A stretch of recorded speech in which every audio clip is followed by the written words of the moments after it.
kami masih akan melanjutkan diskusi bersama dengan Menteri Keuangan Republik Indonesia Bapak Purbaya Yudi Sadewa. Pak Purbaya, kita lanjutkan kembali diskusi kita mungkin yang cukup menarik dan menjadi perhatian utama para pelaku pasar ini Pak, terkait dengan sorotan Anda untuk market domestik kita, untuk equity market, pasar saham domestik kita begitu ya. Anda juga cukup optimis bahwa pergerakan indeks harga saham gabungan akan to the moon dengan targetnya 36.000 di 10 tahun mendatang 2035 begitu Pak. Ini seperti apa mungkin optimisme Anda dan bagaimana dari Anda juga bisa menjalankan dan memastikan begitu ya bahwa dari sisi fiskal ini bisa mendorong pertumbuhan ekonomi secara fundamental sehingga akhirnya terefleksi kepada pasar saham kita. Berapa tuh pertanyaan tadi? 1, 2, 3, 4. Jadi gini, kalau orang yang teknikal jangka pendek mungkin nggak bisa ngerti gimana bisa sampai ke 36.000. Emang tools teknikal cuma untuk berapa hari aja, bahkan berapa bulan juga susah. Jadi mereka harus belajar fundamental perekonomian seperti apa. Kalau saya pelajaran dari siklus bisnis kita yang 7 tahun, 8 tahun, 10 tahun itu, dari dia mulai naik sampai di ujung siklus itu, biasanya 4-6 kali, kira-kira gitu. Jadi dulu juga saya nggak percaya 4-6 kali, masa nanti di atas 6.000, nah, sampai juga.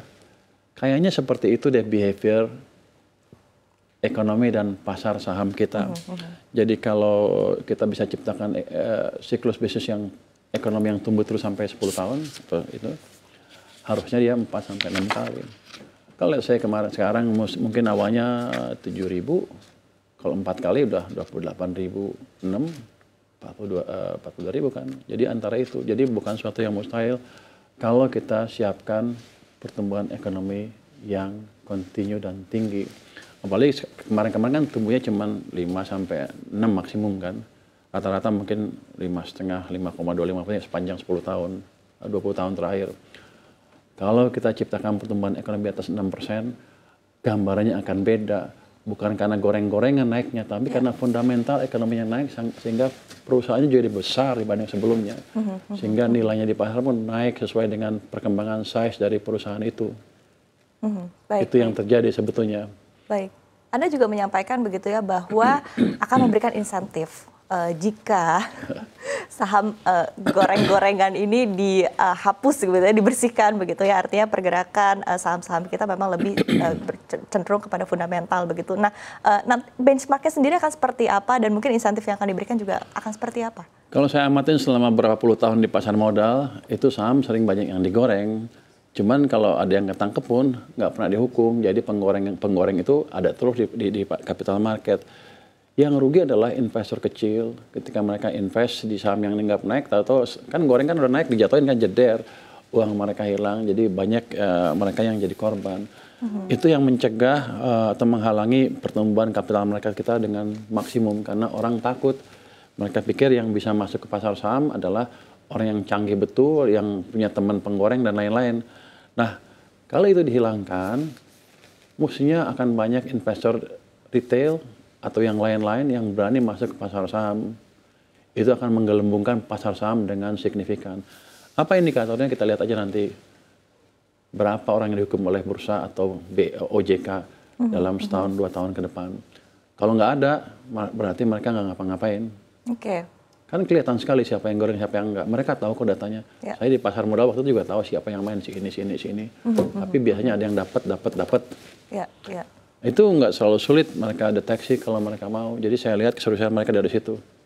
Kalau nggak ada yang ditindak, ya udah nggak ada fasilitas apa-apa. Mungkin mereka saya pajakin bursanya.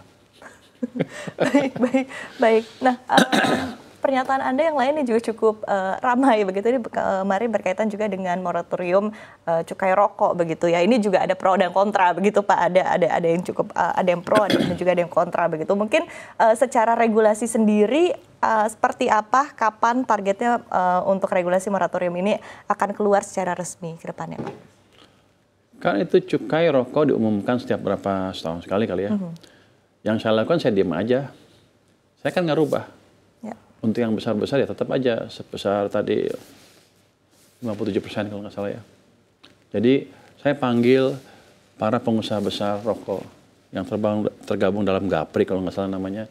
Saya panggil, apa problem Anda, ini apa.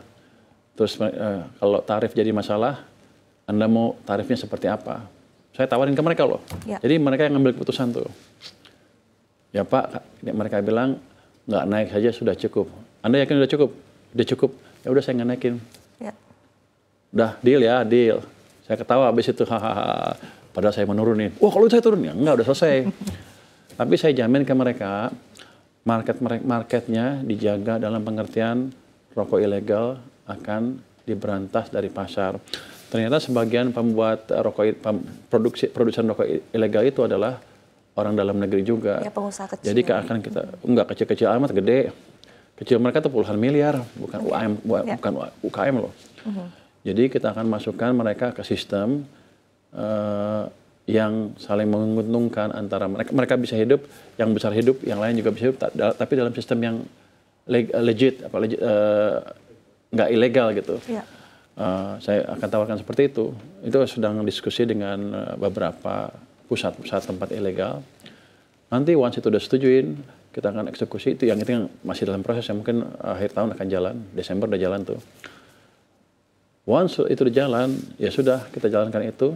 Tapi kalau ada yang macam-macam, saya sikat. Saya nggak akan main-main. Ya, ya.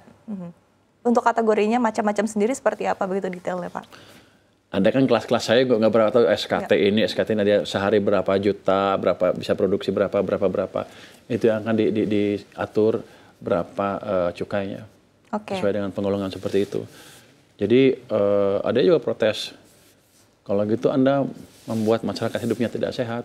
Itu kan kira-kira. Ya. Saya cuma tanya waktu itu, policy itu menaikkan terus industri cukai itu untuk apa? Untuk mematikan industri rokok katanya. Kira-kira begitu supaya orang kita nggak ngerokok lagi. Tapi ternyata nggak, kan masih rokok tetap aja, malah ilegal yang masuk. Terus saya tanya lagi, ada nggak policy alternatifnya untuk menyerap pengangguran yang disebabkan oleh kebijakan itu? Nggak ada katanya.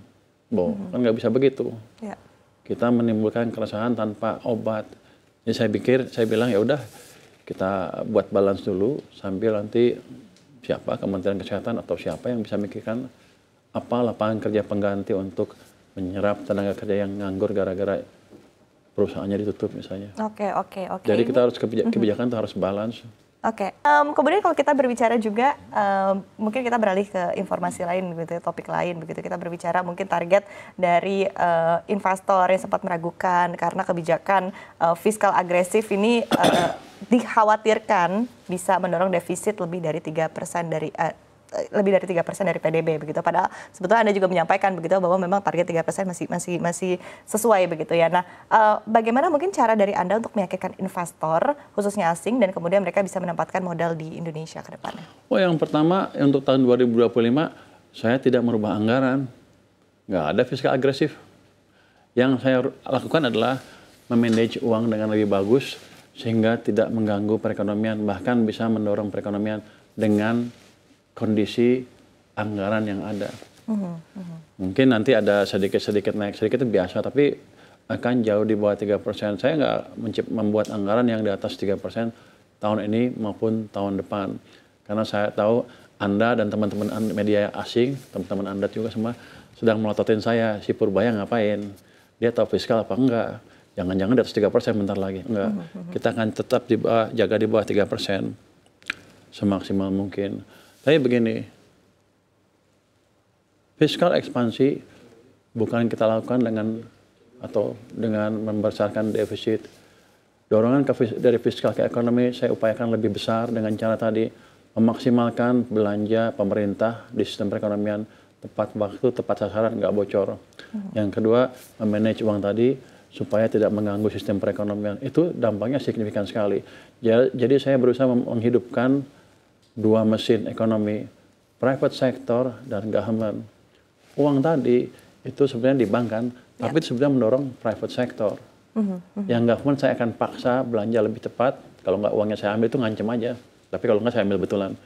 Supaya governmentnya belanja tepat waktu, tepat sasaran. Jadi inilah mesin pemerintah. Jadi saya harapkan dua mesin ini berjalan ke depannya. Itu akan menciptakan pertumbuhan yang lebih sustainable dan berkesinambungan dengan minimal 6 sampai 6,5%, baru itu aja, belum yang lain-lain. Jadi kalau kita lihat zamannya Pak Jokowi, mesinnya cuma belanja pemerintah, zamannya Pak SBY mesinnya fiskal private sector. Waktu zamannya SBY tumbuhnya 6, zamannya Pak Jokowi tumbuhnya 5. Kalau saya gabung 6 udah jadi modal kan, tambah yang dari 5 itu naik sedikit. Jadi saya nggak terlalu ambisius atau out of the box atau gila-gilaan. Itu adalah hal yang wajar yang dilakukan oleh ekonom kalau memaksimalkan kebijakan untuk perekonomian, untuk ekonomi yang pintar kayak saya. Baik. Dari private sector sendiri begitu ya, strategi spesifik dari Pak Purbaya untuk memajukan sektor ini seperti apa? Karena kalau kita berbicara mungkin ada beberapa yang menyebutkan bahwa saat ini keyakinan investor ini cukup rendah, Pak Purbaya. Oh, karena ekonomi diperlambat kemarin. Itu semuanya bukan investor aja, masyarakat juga rendah keyakinannya.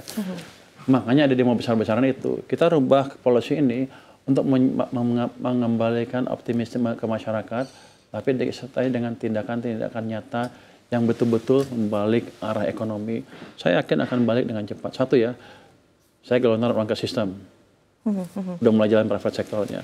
Nanti ke depan saya akan di bottleneck seluruh hambatan-hambatan sektor di perindustrian atau di pelaku bisnis bisa lapor ke saya. Saya akan buka tim di bottlenecking nanti dengan Menko Perekonomian, di mana mereka bisa ngadu ke saya, ke kita, dan kita akan handle. Saya akan rapat pimpin itu setiap 1 hari, mungkin Senin, dari pagi sampai sore. Kita bereskan kasusnya itu dengan cepat. Itu akan memperbaiki iklim investasi dengan signifikan. Karena kalau di atas kertas kan semuanya udah bagus. Karena di lapangan kan nggak begitu. Jadi saya minta masukan langsung dari lapangan, saya pecahkan di situ. Baik. Karena dari para pelaku usaha, salah satu kendala utama ini adalah inkonsistensi kebijakan begitu Pak. Dan ini mungkin tidak hanya dari Kementerian Keuangan saja, tapi justru melibatkan ekosistem yang lebih besar lagi. Ya, makanya tim itu anggotanya bukan 1 kementerian aja, tapi 26 kementerian. Kenapa 26? Karena 2 tambah 6 sama dengan 8. Tapi itu emang kebijakan yang menyeluruh. Jadi saya nggak hanya Menteri Keuangan saja, di situ ada banyak kementerian yang akan menyelesaikan program secara bareng-bareng. Tapi karena saya Menteri Keuangan, ya kalau ada menteri yang nggak ikut, misalnya ada masukan yang rubah kebijakannya, dia nggak ikut, ya saya kurangin anggarannya, diam-diam. Tapi disampaikan juga ya Pak. Jadi bisa mendengar juga begitu ya Pak Purbaya. Nah, ini itu kan untuk kebaikan bersama. Ya, baik.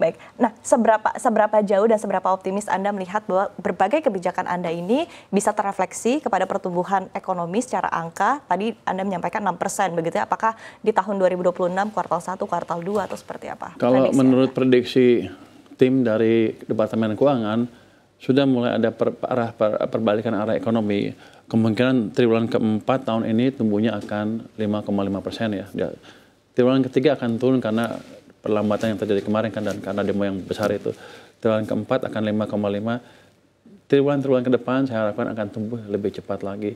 Saya pikir sih second half tahun 2026 akan bisa menuju 6% atau lebih. Baik, second half 2026 begitu. Baik, terima kasih Pak Purbaya Yudi Sadewa, Menteri Keuangan Republik Indonesia atas diskusinya pagi hari ini, dan terima kasih sudah berkunjung langsung ke studio CNBC Indonesia. Sukses dan sehat selalu untuk Anda. Ditunggu berbagai gebrakan kebijakan lainnya dan juga tentunya untuk kebaikan dan juga pertumbuhan ekonomi Indonesia ke depannya. Terima kasih Pak Purbaya.